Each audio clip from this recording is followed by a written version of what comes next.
Ассалаумағалейкум, баршаңызға да қайырлы күн. Бізде Renault Captur автокөлігі. Бұл Captur машин қызбайды. Аккумулятор ауыстырған кәдімгі үйреншікті жағдай.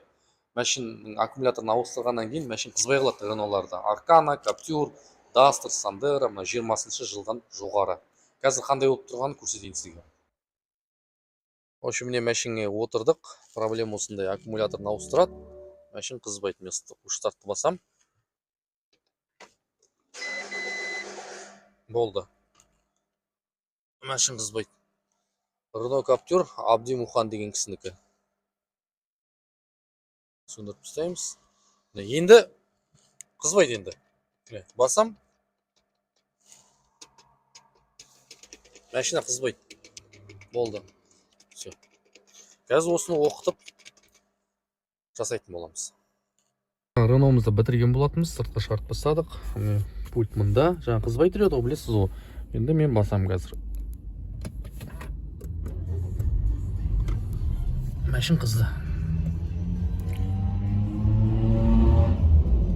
Машин әдемі қызып тұр. Бір қаққанда не сөндіреміз?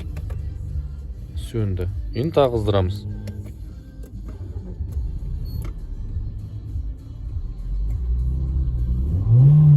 Машин қызды.